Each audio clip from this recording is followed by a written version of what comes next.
Demonstrations in Hong Kong regained momentum after the government canceled talks with the protest leaders.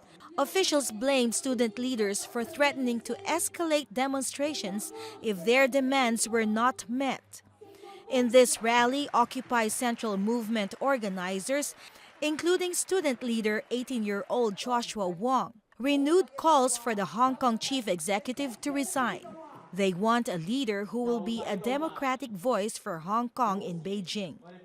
Hong Kong's father of democracy, Martin Lee, denounces rules allowing Beijing to choose chief executive candidates for the 2017 election. They even decided on the number, either 2 or 3, and they will effectively be able to pick them for us. The chief executive's job is not an easy one. He has an undoubted duty to reflect the aspirations of the Hong Kong people to the central government, and not just be Beijing's puppets all the way.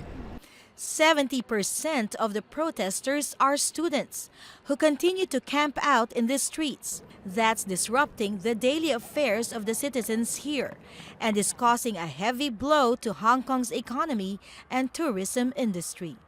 This is only one of the main roads here in Central District, which is the financial hub of Hong Kong, that has been blocked. And now on the third week of protests, businesses have been drastically paralyzed, and concerns are being raised at how this standoff between the government and Occupy Central Movement will end. But one thing is certain, the protesters are not giving up their fight for true democracy.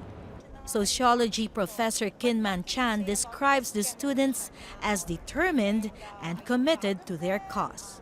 I'm very proud of these young people. Look at what happened in the most dangerous moment when the government used tear gas to disperse the crowd. No one fought back. They didn't set any fire. They didn't vandalize any properties.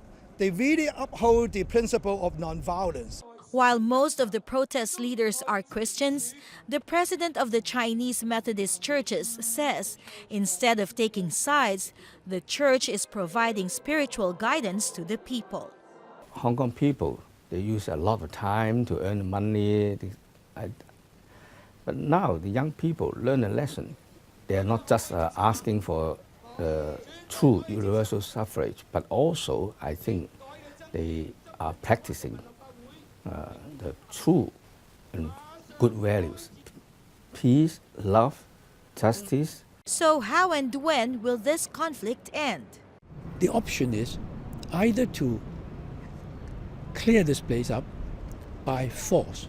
This would be a very stupid way of ending this movement, because the whole world has been watching. The other way is for the Hong Kong government to do the sensible thing, talk with the students, and actually take one step forward. I guess as long as we can remain peaceful, as long as our motivation is because our love to the community, God will bless us. God will bless Hong Kong. Lucille Talusan, CBN News, Hong Kong.